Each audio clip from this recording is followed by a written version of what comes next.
사무엘하 16번째 시간입니다. 겁이 나도 나는 간다. 겁이 나도 나는 간다. 라는 제목으로 우리 하나님 말씀 함께 나누도록 하겠습니다.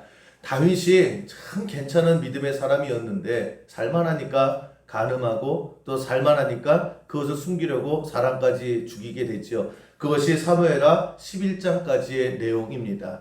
이제 12장에서는 뭐냐? 이제 다윗이 완전 범죄라고 생각을 한 거예요. 그래서 아닌 척하고 모른 척하고 우리아의 그 장례도 맛있게 치러 줍니다. 그런데 누가 아세요? 하나님이 아시죠.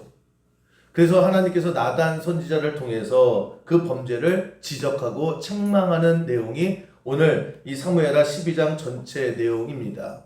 당신 모른 척해도 하나님이 아시는 거 아니냐? 하나님께서 다 보고 계신다 라고 하는 지적을 하시거든요. 근데 여러분, 우리가 한번 인생을 살다가 우리 실수하죠? 네. 여러분이 이렇게 내 안 그러면 저만 죄 짓습니까? 우리 실수도 하고 죄도 짓고 범죄도 하고 하나님 실망시키는 많은 일들을 해요. 그럴 때에 하나님께서 여러 루트를 통해서 우리에게 지적하시고 우리에게 깨닫게 하시고 때로는 강력한 책망도 하세요. 다윗만 그런 게 아니라 우리도 그렇게 하십니다. 그러면 하나님께서 우리의 죄를, 우리의 실수를 지적하고 책망하는 목적이 뭘까? 여러분, 이 목적이 분명해야 됩니다. 하나님께서 나에게 왜 뭐라 그러시지? 하나님께서 나에게 너 왜 정신 똑바로 차려? 라고 혼내실까? 그거를 목적이 뭐냐를 제대로 알아야 그 훈계가 들리는 거예요. 그 책망을 받아들일 수 있는 겁니다. 하나님은 하여튼 나에게 말마다 뭐라 그러죠. 그래서 야, 너 또 실수했냐? 너 또 죄 졌어? 내가 죄의 결과는 뭐라 그래? 죄의 삭은 뭐라 그랬어? 사망이지? 너 진짜 죽어야 되겠다. 그러면서 죽이기 전에 팔 하나 딱 부러뜨리고, 아니면 그것도 말 안 들으면 다리까지 부러뜨리고 혼내시려고, 때로는 겁주시려고, 결국에는 죄의 삭은 사망이다 라고 했으니까 하나님께서 우리를 죄값을 통해서 죽이시려고 그렇게 책망하시고 때로는 우리의 죄를 지적하시는 걸까? 아니라고 하는 것입니다. 하나님께서 우리 잘못한 걸 잘못했다고 혼내세요.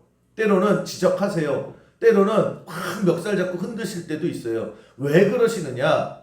여러분들을 자녀를 생각하면 돼요. 여러분 자녀들 혼내실 때 있죠? 그 자녀들 죽이려고 합니까? 나가서 죽어라 그러서 그렇게 혼내는 거 아니잖아요. 잘 살라고. 그렇게 살면 망하기 때문에. 하나님께서 우리에게 하시는 모든 행동의 목적은 뭐냐? 여러분, 하나님께서 우리를 살리시는 거예요. 살리시려고. 그래서 죄를 지적하세요. 그리고 회개해라. 그럼 용서하시는 거예요. 다시 말하면 하나님께서 우리의 죄와 우리의 실수와 우리의 그 모든 허물을 지적하시고 그거를 나무라시는 이유는 뭐냐? 살 길을 제시하시는 거예요. 너 이거 잘못했잖아. 그럼 그렇게 하지 마. 그리고 회개해.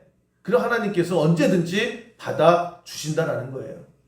우리가 그걸 알고 하나님의 때로는 호통, 때로는 하나님의 분개, 때로는 하나님의 책망을 들을 줄 알아야 된다라고 하는 것입니다. 절대 하나님 우리를 죽이려고 하시는 거 아니에요. 절대 우리를 버리려고 하시는 하나님이 아니시다라는 거예요. 이렇게 해야 사니까 살 길을 열어주시는 하나님이라는 거예요. 오늘도 보면도 마찬가지입니다. 다윗이 아닌 척하거든요. 아무도 모르니까 야, 이제 끝났다라고 했을 때에 하나님께서 나단 선지자를 통해서 지금 뭐 하는 거냐는 거예요. 정신 똑바로 차리라고. 망하려고 함정했냐고. 그랬을 때에 다윗이 깨닫게 되죠. 야, 내가 정신 나갔었구나. 그러면서 회개하는 겁니다. 13절 우리가 다시 한번 보시면 그 얘기예요. 다윗이 나단에게 이르되 내가 여호와께 죄를 범하였노라. 다윗이 회개하고 죄를 고백하거든요. 그렇게 했더니 나단이 다윗에게 말하되 여호와께서도 당신의 죄를 사하셨나니 당신이 죽지 아니할 것이다. 그러니까 여러분, 하나님의 항상 모든 목적은 뭐냐? 우리를 살리시는 거예요. 우리를 살리는 길을 열어 놓으신다라고 하는 것입니다. 하나님께서 독생자 예수님을 이 땅에 보내셨지요. 왜요? 이유는 하나예요. 살리려고. 그래서 요한복음 10장 10절에 이렇게 예수님께서 설명하지 않습니까? 내가 온 것은 양으로 생명을 얻게 하고 더 풍성히 얻게 하려는 것이다. 그러니까 여러분, 모든 건 마찬가지. 성령의 역사는 하나님의 일하심은 예수 그리스도의 오심은 무조건이에요. 무조건 나를 벌 주려고 하는 게 아니에요. 나를 무너뜨리려고 하는 거 아니에요. 나의 죗값을 물으려고 하는 것이 아니라 그걸 통해서 방향을 바꾸라는 거예요. 너 왜 자꾸만 죽을 길로 가? 너 왜 자꾸만 망할 길로 가? 일로 좀 와! 라고 했을 때에 그 목적은 뭐냐? 하나님은 언제나 우리를 살리려고 하시는 그 마음에 변함이 없다라고 하는 것입니다. 근데 반대로 악한 마귀는 목적이 뭐예요? 하나님과 반대예요. 어떻게든 무너뜨리려고 하는 거예요. 어떻게든 스스로 죽게 하든 아니면 죽게 만드는 겁니다. 그래서 요한복음 8장 44절에 이렇게 설명을 하죠. 그는 처음부터 살인한 자요 진리가 그 속에 없으므로 진리에 서지 못하는 게 악한 마귀다라는 겁니다. 그러니까 어떻게든 죽이려고 하는 거예요. 어떻게든 궁지로 모는 거예요. 어떻게든 무너뜨리려고 하는 것. 이게 사탄이 하는 일이고요. 하나님이 하시는 일은 어떻게든 살리려고 하는 거예요. 어떻게든 끄집어내려고 하는 거예요. 어떻게든 살 길을 열어주신다라고 하는 것입니다. 그러면 여러분 우리가 어떻게 살아야 돼요? 우리 하나님의 자녀죠? 여러분 우리 하나님의 자녀잖아요. 하나님의 자녀가 마귀가 하는 것 따라 살면 안 되는 거예요. 내가 하나님의 자녀인데 하는 짓은 다 마귀가 하는 거예요. 어떻게든 죽이려고 하고 어떻게든 길을 막으려고 하고 어떻게든 기죽이려고 하고 어떻게든 무너뜨리려고 하는 것, 그러면 그냥 은근히 마음속에 기뻐하는 것, 그건 마귀가 하는 거거든요. 하나님은 살리는 거예요. 미워도 마음에 안 들어도요 일단 살리고 보는 거예요. 하나님께서 우리 뭐 다 마음에 드시나요? 그러나 사랑하시기 때문에 살리는 거예요. 근데 악한 마귀는 계속해서 무너뜨리려고 하는 거예요. 계속해서 상처 주고요. 우리의 인격 자체를 뭉개버립니다. 우리 정신 똑바로 차려야 돼요.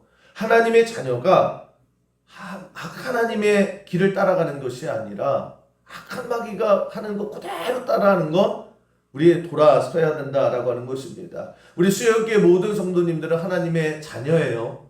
하나님의 자녀가 하나님이 하신 것처럼 하나님의 길을 따라서 여러분 사람을 살리는 그런 존재로 살아가는 우리 수영교회고, 그 수영교회를 잇는 우리 모든 성도 되기를 주님의 이름으로 간절히 축원합니다. 우리 그렇게 살아야 되는 거예요. 살리는 존재지 뭉개는 존재가 아니다라는 거예요.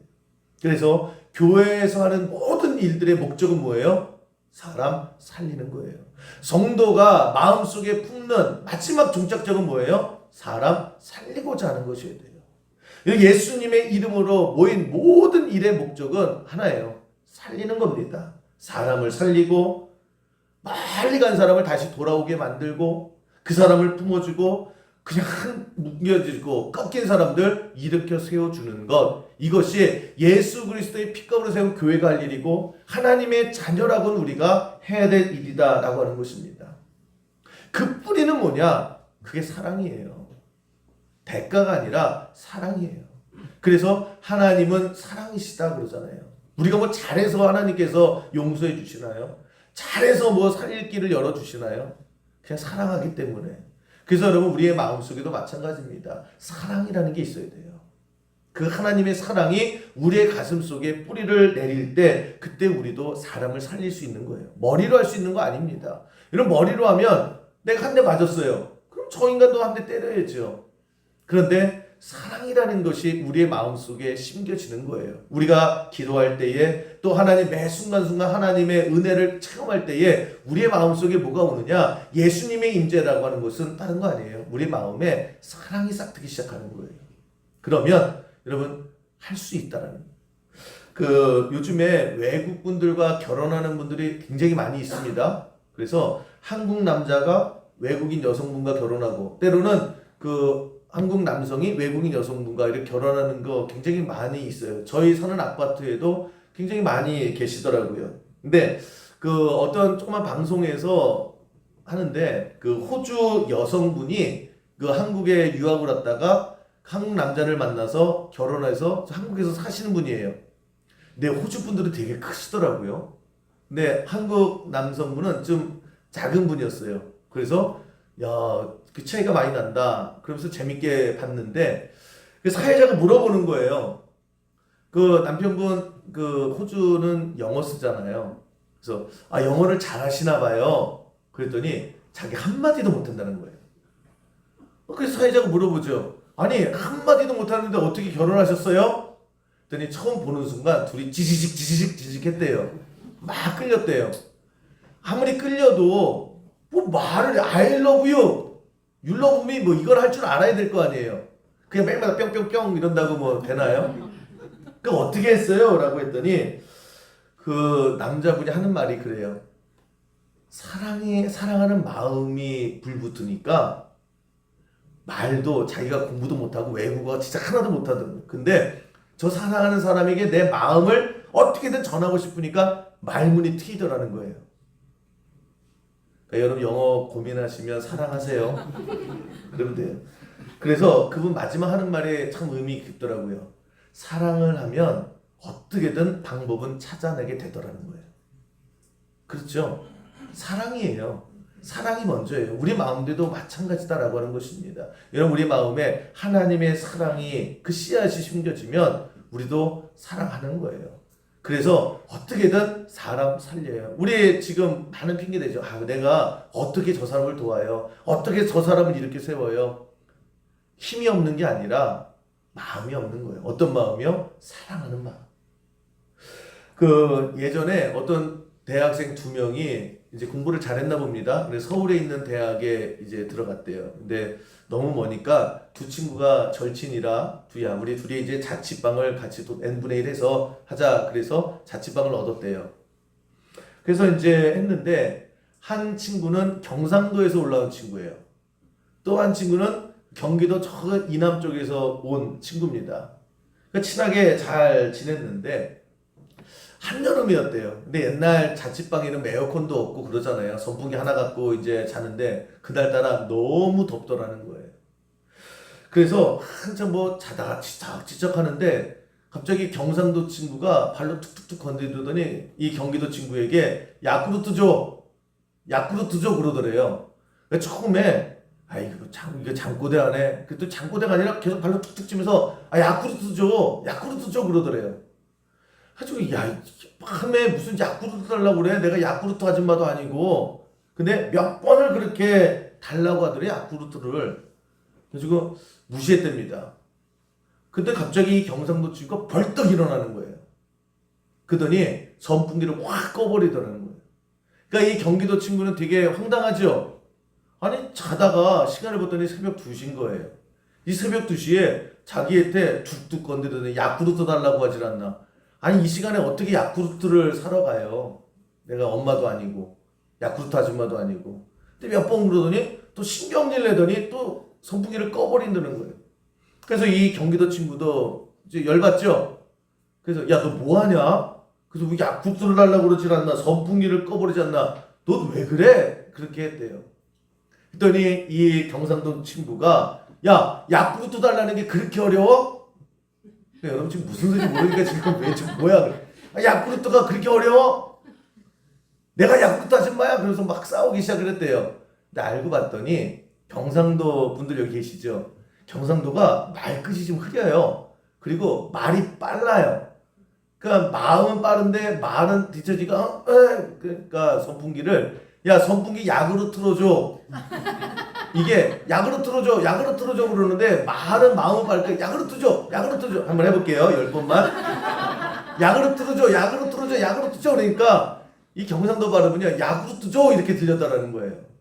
그러면서 이 경상도 친구 하는 말이 야 친구끼리 그 바로 너 옆에 선풍기 있는데 그 야구를 못 틀어주냐? 라고 한 말이에요. 그런데 이 경기도 친구 입장에서 또 황당하잖아요. 뭐 야구르트 달라고 하고 그 다음에 그냥 선풍기도 꺼버리고 그 도대체 뭐 하는 거야? 그러니까 두 친구 다 섭섭하더라는 거예요.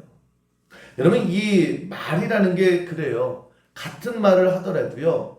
내가 할 말을 해버리면 그게 어떻게 상대방에게 그 도착할지 모르는 게 말이에요. 그래서 항상 배려할 줄 알아야 되고 항상 상대방이 듣는 사람 입장을 생각할 줄 알아야 되는 거예요.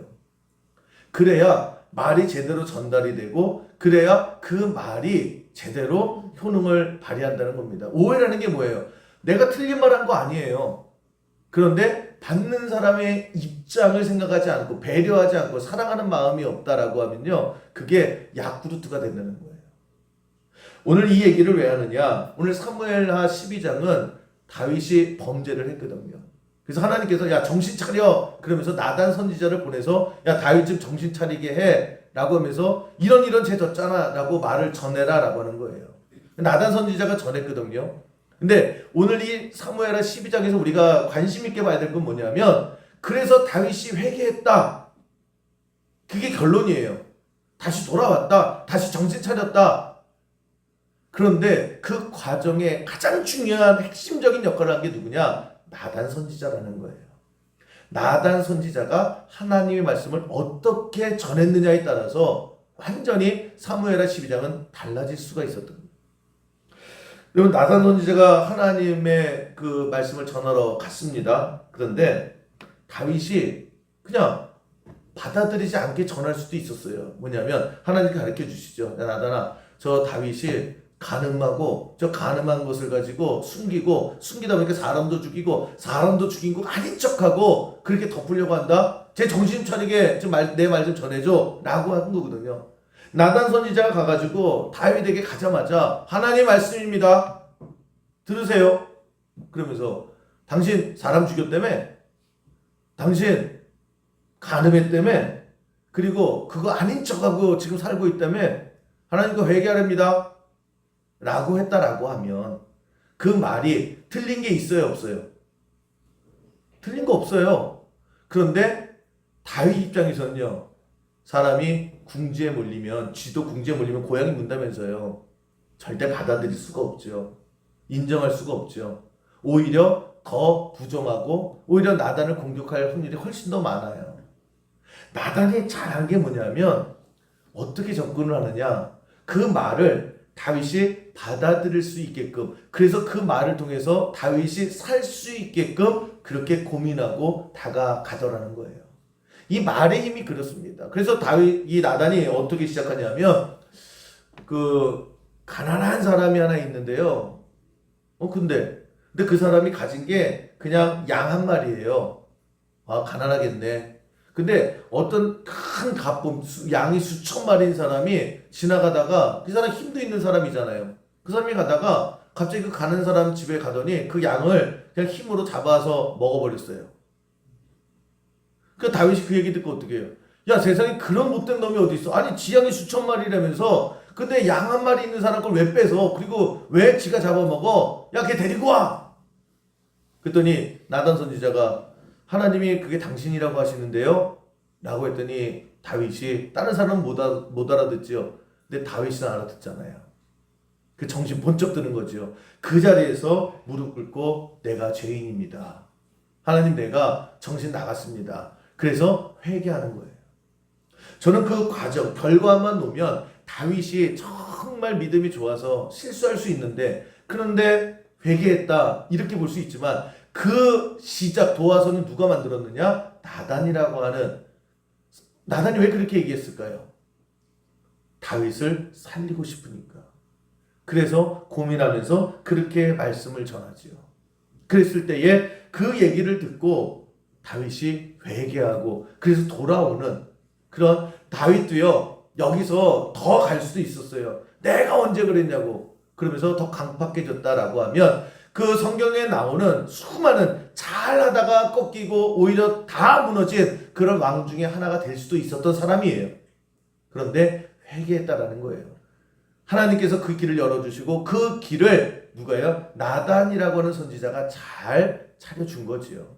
여러분 우리는 그 나단 선지자의 모습을 기억하고 살아가야 되는 거예요. 왜 그랬을까? 하나예요.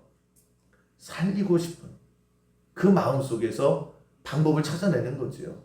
그 알렉산더 화이트라고 하는 유명한 설교학자가 오늘 이 본문 이 12장의 말씀을 가지고 해설을 하는데 이렇게 얘기를 합니다. 이 시대에도 나단 선지자와 같은 사람이 있다 그러면 정말 상상할 수도 없는 엄청난 많은 사람들이 영원히 구원받을 텐데 그래요. 우리 그렇잖아요. 우리가 나단 선지자와 같이 사랑하는 마음을 가지고 그 사랑의 마음을 상대방에 심었다라고 하면요. 정말 많은 사람들이 열어놨을 거예요. 근데 우리는 하나님의 자녀임에도 불구하고요. 참 상처 주기를 많이 해요. 참 뭉개기를 좋아해요. 아예 죽은 사람 다시는 못 일어나게 그렇게 할 때가 너무나 많이 있다라고 하는 것입니다.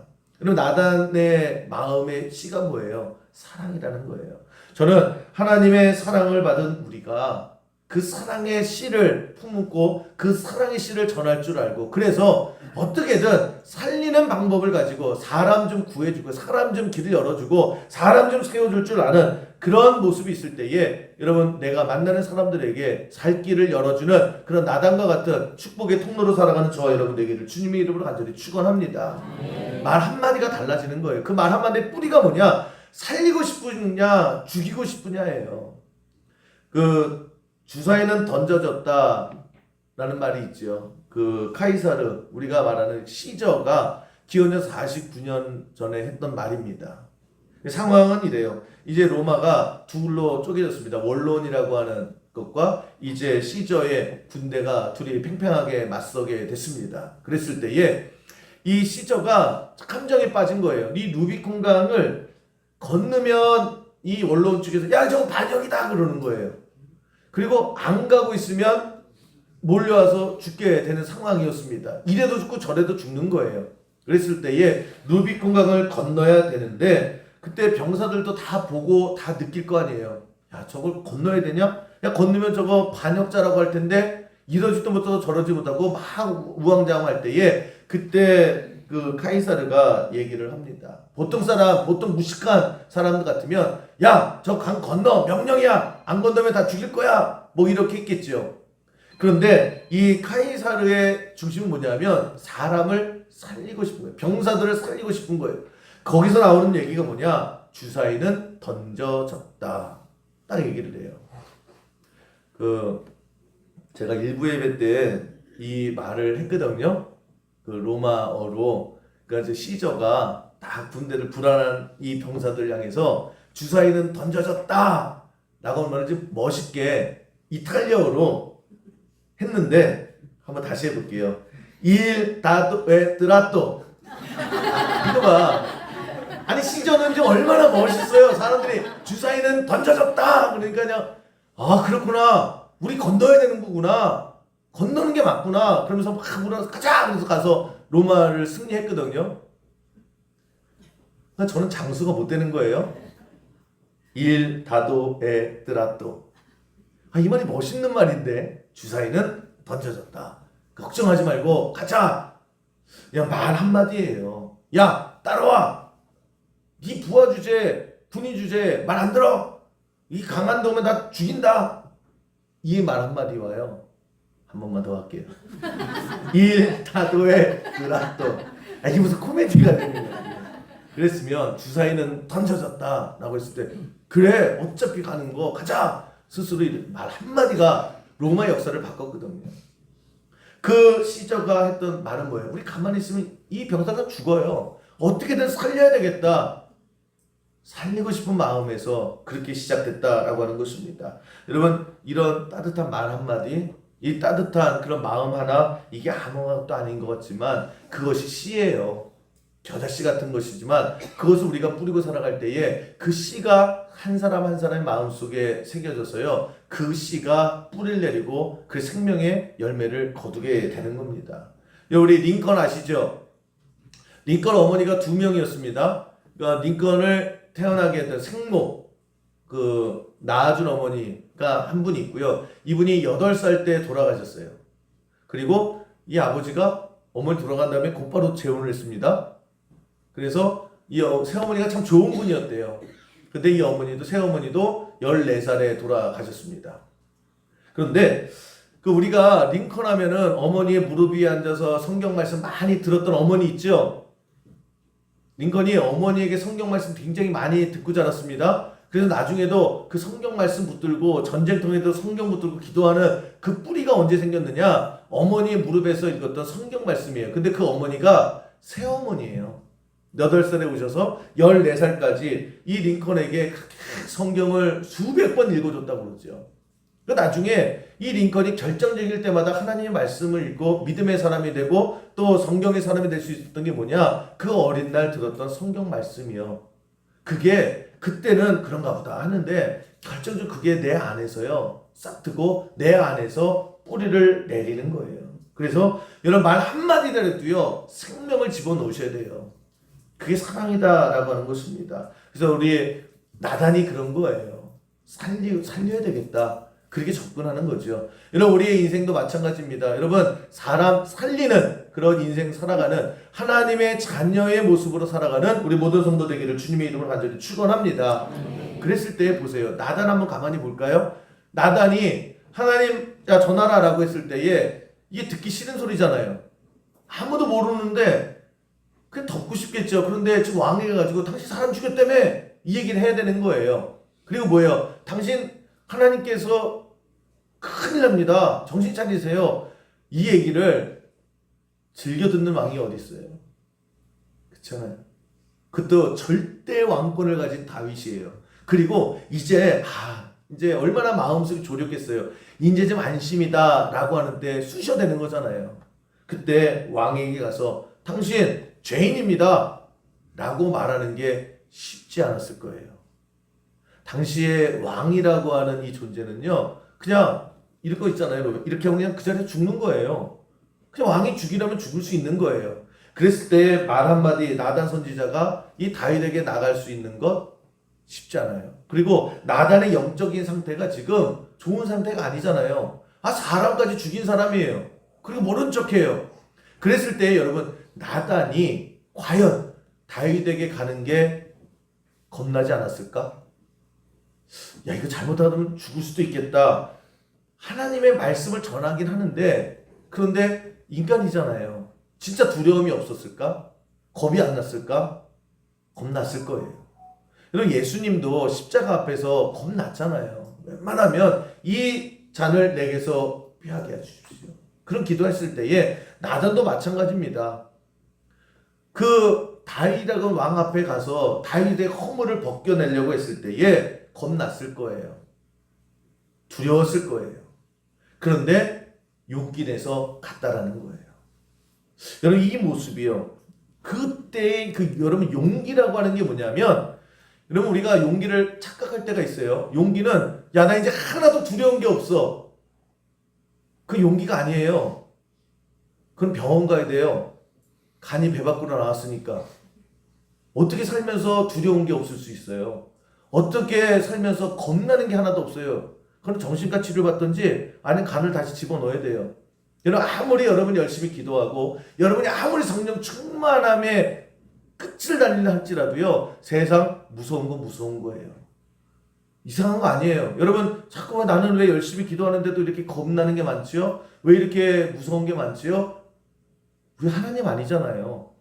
우리는 겁날 수 있는 거예요. 겁나는 게 당연한 거고요. 두려운 게 당연한 거예요. 그게 내가 믿음 없음이 아니다라고 하는 것입니다. 그런데 용기를 왜 내느냐? 그 두렵지 않은 게 아니라 그 두려운 일을 할 수 있는 게 용기예요. 내가 무서워요. 내가 두려워요. 다윗에게 가면 내가 죽을 수 있어요. 그럼에도 불구하고 용기 내서 갈 수 있는 게 뭐냐? 그게 믿음이에요. 그게 믿음이에요. 두렵지 않은 거 아니에요. 두려워도 할 수 있는 거예요. 겁나도 할 수 있는 거예요. 여러분 보세요. 다윗이 골리앗 앞에 갔을 때에 정말 하나도 안 무서웠을까? 왜 안 무서워요? 이만한 사람이 칼 들고 있는데. 여러분 모세가 홍해에 갈랐잖아요. 그때 모세가 지팡이 들고 들어갔거든요. 그때 여러분 가자마자 발바닥 닿아서 그런 거 아니에요. 모세가 한참 들어간 거예요. 그러면 홍해가 굉장히 물살이 쌉니다. 세요. 그러면 이 가슴팍만 들어갔어도요 휘청휘청하죠. 홍해가 굉장히 무섭습니다. 시커먼 물이 확 하는데 막 내가 중심 흔들어요. 이 모세가 안 무서웠을까요? 두렵지 않았을까요? 내 몸이 떠나려갈까 걱정이 안 됐을까요? 됐을 거예요. 다니엘도 마찬가지고요. 나단도 마찬가지고. 그런데 중요한 것은 뭐예요? 여러분 다윗이라고 아니면 나단 선지자라고 다니엘이라고 왜 무섭지 않았겠어요? 왜 걱정이 안 됐겠어요? 그런데 중요한 것은 그런데 하나님이 믿어지는 거예요. 하나님을 믿고 그래도 할 수 있는 용기가 생기는 거예요. 그게 믿음이에요. 믿음이 생기면 여러분 진짜 하나도 무서울 일이 없을 거 그렇지 않아요. 여전히 무서울 거예요. 여전히 두근두근 거릴 거예요. 그런데 믿음이라는 게 뭐냐면 그거예요. 그런데 하나님이 계셔서 할 수 있게 하실 것 같은 거예요. 그래서 무서워도 두려워도 하는 거예요. 말을 절대 못했거든요. 두려움이 없어지는 게 아니라 믿음이라고 하는 건 뭐냐면 두려운데 할 수 있게 하는 거예요. 그래서 진짜 되는구나를 깨닫게 된다라고 하는 것입니다. 그래서 믿음은 용기와 같이 가는 거예요. 상황이 바뀌시는 게 아니에요. 두려운 게 갑자기 골리앗이 난장이가 되는 게 아니에요. 여전히 난 못해요. 그런데 하나님이 나를 살리실 것 같은 거예요. 하나님이 나를 도와주실 것 같은 거예요. 그래서 할 수 있는 거예요. 여러분 다윗에게도 용기가 있었죠. 뭐예요? 다윗이 당시 왕이 그 얘기를 듣고 회개한다라고 하는 거 쉬운 일이 아니에요. 자기의 죄를 고백할 수 있는 거 쉬운 게 아니에요. 고백하는 거예요. 근데 그 고백이 나 잘못했습니다. 나 죄인입니다. 그걸 할 수 있는 건 용기거든요. 그 용기가 어디서 났느냐? 여러분 그 나중에 시편 51편을 보면 그 앞에 다윗이 밧세바와 동침한 후 선지자 나단이 그에게 왔을 때 그때 회개하고 쓴 시가 시편 51편이에요. 그때 뭐라고 고백하냐면 나 죄인입니다. 나 죽을 죄 졌습니다. 여러분 이 잘못을 인정하는 게 굉장히 쉽지가 않아요. 그런데 왜 했느냐? 다윗이 이렇게 고백을 합니다. 내가 정말 쓰레기 같은 인생이고 내가 정말 잘못했고 내가 돌이킬 수 없는 죄를 졌는데 근데 하나님이 나 버리시지 않을 것 같아서 그렇게 고백을 해요. 하나님이 그래도 나를 부끄럽지만 품어주실 것 같아서 그래서 내가 용기 내서 내 죄를 자복합니다. 그렇게 고백하거든요. 여러분 우리가 신앙이라고 하는 것이 뭐냐? 여러분 인생을 살아가면서 겁날 수 있어요. 그리고 많은 생각이 있어서 내가 내 죄를 고백할 수 없을 수도 있어요. 그런데 딱 하나입니다. 뭐냐? 하나님께서 나를 아들이라 하셨지. 하나님께서 나를 딸이라 하셨지. 하나님이 나를 자녀 삼아 주셨지. 하나님 나 버리지 아니하시지. 그 믿음이 용기가 되는 거예요. 그래서 두려운데 할 수 있는 거예요. 그게 믿음입니다. 여러분 그래서 우리 이 믿음을 가지고요. 겁이 날 수 있어요. 여러분 오늘도 걱정이 있을 수 있어요. 그런데 나는 가고 있는 거예요. 왜냐? 그냥 무대 보러 가는 거 아니에요. 갈 수 있게 되는 거예요. 그게 내게 능력 주시는 자 안에서 내가 할 수 있다라고 하는 거예요. 그래서 여러분 하나님 믿으셔야 돼요. 어떤 하나님이요? 너는 내 아들이라니까. 여러분 너는 내 딸이라고 하니까 다윗이 그 말씀을 믿고 나가는 거예요. 나단 선지자도 마찬가지예요. 야, 내 아들이잖아. 내 아들아 가서 얘기해. 내가 지켜줄게. 이게 믿어지는 거예요. 이게 믿어지면 두려워도 할 수 있는 거예요. 그것을 용기라고 하는 것입니다. 여러분 믿음이 있어서 용기를 가지고 여러분 겁이 나도 여러분 가야 될 길을 가는 그런 믿음의 백성 되기를 주님의 이름으로 간절히 축원합니다. 그게 성도의 삶인 거예요. 그래서 내가 자꾸 무섭지요? 그러면 더 기도하세요. 그랬을 때에 딱 한마디 너는 내 아들이야. 이게 믿어지면요 그냥 아버지 믿고 갈 수 있는 거예요. 그래서 승리할 수 있는 우리 수영계 모든 성도 되기를 주님의 이름으로 간절히 축원합니다.